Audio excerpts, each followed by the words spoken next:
You're 71 years old. 71, yes. You can't tell by looking at you. You've never drank. You've never taken drugs. I never drank, never took a drug, never Even smoked. though you were around, between the Hells Angels and the actors and whatever else, people are taking drugs all around you. More people. I was around like more people. It was like a drugstore. Yeah. Between whoever was doing drugs in the club, all the actors, everybody. But I never did it because you know what? I was always wanting to be on my toes and, be alert.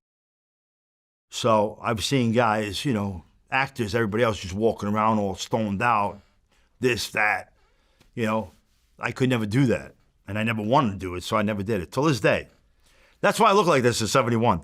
Yeah, listen, a close friend of mine who was a Crip when he was younger, one day he realized that every person he knew who got killed were high when they got killed, or high off something. Yeah. Whether they're, weed, drinking, cocaine, whatever else, every single time they were high. So he told himself if he's going to be out there during that time, he needs to stay sober. Yes. And eventually he transitioned and he became, a manager, like a high-end manager in the music industry. But I remember that always stuck with me. You know what I'm saying? So these guys that are out there, they're basically being intoxicated all the time. You're basically asking to die or go to prison. Yeah. If that's the lifestyle that you're going to lead.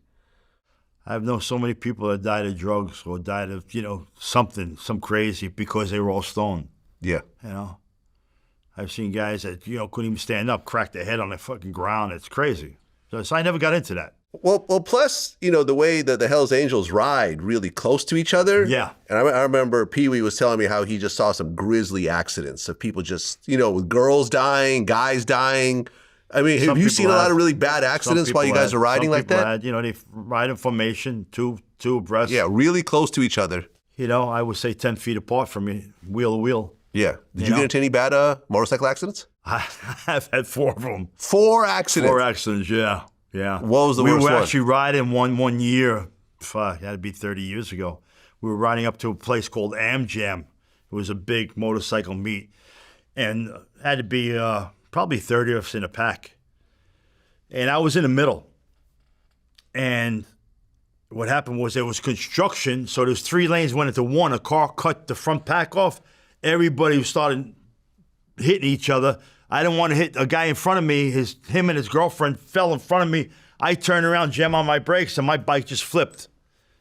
And the next day I see a car coming, and I lost consciousness. And you got hit by a car? I was under. Oh, you were under the car? Under the car. Damn. Where he almost ran me over. And I was out. I saw her coming, and and I woke up, and I was in a helicopter. They landed a helicopter on the New York State Thruway. Wow. On New York State Thruway. They blocked traffic on both ends, north and south. Helicopter landed. They put me. I was in a basket on a helicopter outside. Yeah. And I wound up waking up, and I'm like seeing the sky. So I'm dead. Not realizing I'm in heaven. Okay. Yeah. All I saw was the sky, and I'm saying, I'm dead. And I was in a helicopter on my way to the hospital. Man, listen, you're a better man than I am because I've always been scared to death of motorcycles because of the accidents that happen. You know what I'm saying? Like I'm in a car with airbags from cars around you. Yeah, getting hit by a car. Like, yeah, it's just too. I just felt it was too dangerous, and I don't pay attention enough. Yeah, I'm on my phone. I'm on the radio. Like, I'm listening to music. I'm like, I'll just avoid it. So I've never actually ridden a motorcycle myself. Yeah, I got that one. I was in the hospital for about a month on that one. I mean, the fact that you went through accidents like that and got back on a motorcycle Another again. one, I hit a pothole coming in the Bronx. Damn. Coming down Shore Road. And I hit a pothole. The bike just flipped out from under me. I went flying through the air. I see the bike pass me. A car comes around, hits the bike. It was a Marlboro bike from the movie Harley Davidson, the Marlboro Man. Okay. I'm on. And then I just flipping. I mean, I probably went 70 feet, just head over heel, back and forth, tumbling. Finally came to rest, and I laid on my back. And I lost all my air out, and I got my air back, and I leaned up, and I saw my foot was turned the other way, my leg. And I saw, oh, man, I'm fucked up, man. I laid there. I snapped my leg in 8 places. I had 14 screws, 2 pins, and all kinds in my leg. Went to the hospital, was there. And you got on a motorcycle after that? Yeah. Yeah, okay. Yeah, actually, they took me in the Bronx, a hospital. I got transferred the next day to New Rochelle. They couldn't fix it. It was so bad, they brought me to the hospital for special surgery in Manhattan. And I was there for a good month. So I was on that. Yeah, two bad accidents. No, I had 4 bad accidents. 4 bad accidents. And the first one, I'm going up North Avenue. A car he made a left over the WL line, and I'm cranking, man. I couldn't, stop in time. I laid it down, and me and the car, the bike went underneath, and I'm just laying there. I got out. I felt everything was okay, and it was in a black section, no less. And the black guy I'm taking my helmet off, and I says, "Who the fuck was driving that car?" Guy goes, "Me."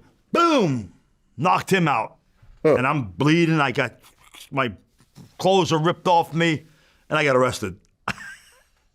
That was my first one. And the second one, I'm going down a West Side Highway. I got dark glasses on, which I never wore again at night because I couldn't see anything.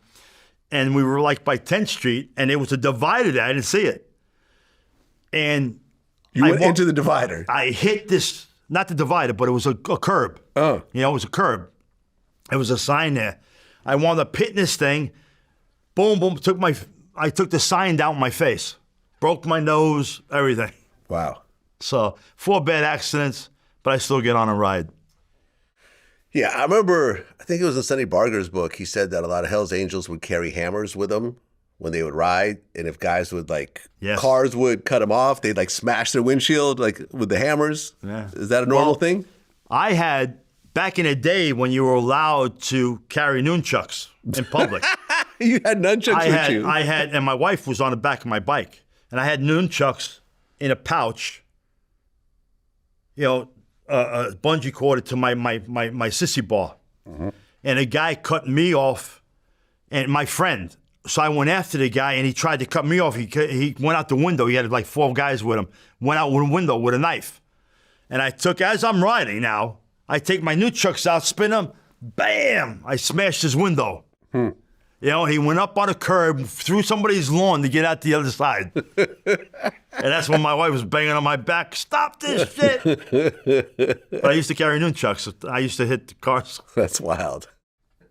Then it, of course, became outlawed, so I couldn't. Hey, man, listen, we're all Bruce Lee fans. I think all of us at one point had a set of nunchucks. I remember my dad made me some out of 2 broom handles. Put them together, with a little screw. These were like little billy clubs, actually. They looked like billy clubs with a chain. And I used to do them, everybody after Bruce Lee seen it, Exactly. And to the dragon and everything else. And that's why I became a martial artist after watching Bruce Lee in the Green Hornet. Mm-hmm. Like a lot of guys used to see, became we a martial all artist love after Bruce that. Lee. And I remember one of the most infamous clips from my interviews with Michael Jai White. Michael Jai White's a good martial artist. He is a good martial artist, right. And what he explained that people would always take out of context was based on Bruce Lee's size and his size. Right. He said, in a fight, he would beat Bruce Lee just because he's physically a lot bigger and also knows martial arts. Bruce and people Lee was only, I'd forgotten how small Bruce Lee was. Yeah, see, the thing is, I made a mistake. What does he weigh, 160 pounds or something? No, 132. 132, there you go. I mistakenly said that. I might be able to beat Bruce Lee. Look. I'll tackle him first. The fact is, I am one of these people who, like a lot of action people, stars, or martial arts stars, I benefit by the belief that martial arts heroes can beat a whole slew of people. I benefit. My family gets fed behind that. So I can't hate on that very much. So that illusion of a martial artist being able to just beat up everybody. Well, I think you said that at one point you beat up 5 guys at once. Yeah. So, it's not all myth. Well, it's a different thing. It's a different thing. I hit real fucking hard. You know what I mean? Okay. So, and most people are not used to that shit. Yeah. And you weigh how much? 225. Yeah. So there you have it. Yeah, and I've done it all my life. So it's a different thing. So, but if I had said that amongst fighters, they'd completely understand. There's not one real fighter that would dispute what I said. Right. Because a they know. 220-pounder versus a 130-pounder. Yeah, at the time I said I was 235, but it's like 100+ pounds. Exactly, and then somebody who is not a fighter. So even if it's amongst elite fighters, Floyd Mayweather is, and I'll defend this with anybody, is the most advanced fighter who ever lived. It should be no disputing that. No disputing that. But there's no freaking way in the world he's going to beat Mike Tyson. He could run across the street and dive off a table and punch Mike Tyson with all he has, and it's not going to affect him. Yeah. It's just physics. It's just not. So when I say, oh yeah, it could have been Bruce Lee, I wish I didn't say that because he's my hero too. Yeah, Bruce Lee was a small guy. Yeah. And people are like, oh no, Bruce Lee would have killed Michael Jai White. And it's like, if you know martial arts, you know that's not going to happen. But Michael Jai White's a great martial artist. Exactly. I've trained in 8 different styles, and I believe he did the same. Yeah. He trained in a lot of different styles, a good martial artist, very strong, good kicker, everything. Yeah. And a great friend of mine. So Yeah, I'd put my money on Michael. yeah. But people don't understand because people, I think, they deify Bruce Lee to the point where they feel that he would just kill anybody on the planet, you know? Well, you know what? But it just doesn't work you that hand way. it to Bruce Lee because he's really the first one who brought it to the mainstream. Absolutely. You know, he was in Kato in a Green Hornet. Right. He also had, if you remember Mean Streets, you remember that with Franciosa, the blind guy? Yeah. He was teaching him. Right. You know? Yeah, he was supposed to do Kung Fu, the show. That was based on his idea that they stole Yes, from him. Yeah. yes. In fact, yeah. They used David Carradine. Imagine Exactly. that. Yeah. They chose And Bruce a Lee white was- Asian guy to, you know. White Asian guy, yeah. Yeah, exactly. Yeah. So he was very mad about that when they Yeah. picked him. I mean, he would have I been bet. great for that show, Kung Fu. Let's say it would have been perfect. It was Bruce Lee, Right. But everybody I talked to, my generation, Bruce Lee inspired them. Absolutely. You know, Yeah. It's 100%. just like Even my Muhammad Ali generation. inspired Yeah. a lot of people. to Even box. my generation. But Bruce Lee was it, man. Even till this day, you pick up a magazine. I don't care if he's in the front cover, the back cover, the side covers. He's always in it somewhere. Bruce Lee. True. Till this day. True. Now you got to realize he died in 1973. Right. That's a long time ago. That's the year I was born. That was the year you were born. 73. That's when I bought these boots in '73. But you're still getting into fistfights at age 71. Yeah. I guess Rocky Marciano's great-grandson Yeah. tried to confront you at Now- one point? You know, I did a. What happened there? I was in a restaurant. I was with my friend Mike Conti, who does all my T-shirts. They make everything for me. And we were in a restaurant in New Rochelle, and we had a great time, great dinner, great dessert, everything. I said, you know what? Let me hit the men's room before I go home. So I start walking, and there was a bar. Had to be 30 feet long, the bar. I start walking. The guy yells from the other side, who's standing there eating. And he goes, hey, are you Chuck? I says, yeah. I want to see you when you get out. And I'm saying to myself, fuck, this guy sounds hostile, man, you know? So I go in there.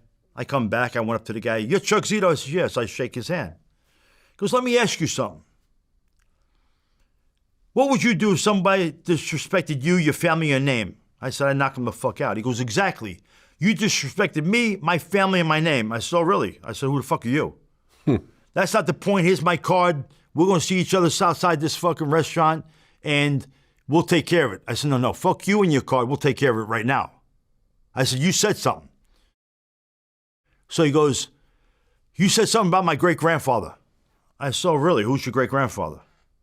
Marciano. I said, Rocky Marciano? I said, I know exactly what I said about Rocky Marciano. I said he came at a great era when he fought old men. Rocky Marciano was 26 years old. He fought a 38-year-old Jersey Joe Walcott. Jersey Joe Walcott beat him for 13 rounds. Just outmaneuvered the way he moved.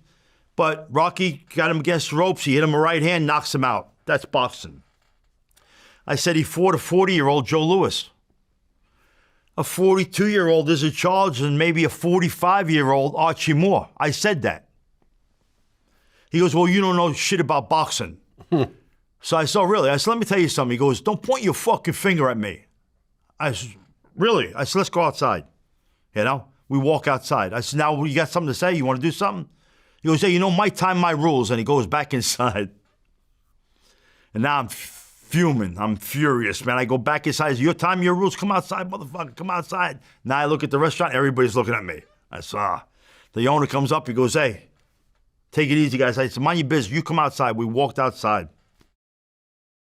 With that, I said, your time, your rules. Boom, I bitch slapped him. Knocked him out with a bitch slap. And I should have ended it. But I got so mad, I hit him a right hand, left hook, right hand. Boom. He's out. With that, as soon as I smacked him, 4 guys were walking by. They stopped. The guy finally comes to. He's walking. He falls down. He fell three times. He fell down. They helped him up. I went to go towards him. The big guy grabbed me by my arms. He goes, look, you had enough. I say, first of all, don't touch me or you look like this guy. So I finally went up to him and he put his head up. Both eyes were cut. He had a broken eye. I said, oh, my God. I said, I'm getting sued. I'm getting arrested. I'm going to jail. I said, why'd I do this? So I said, you said I know nothing about boxing. I said, well, you just found out I do. I got in my truck. I went to my sister's house like 50 miles away. I says, they're not coming for me. So nothing happened. I go back home. Nothing happened. But I got to admit, the guy never called the cops.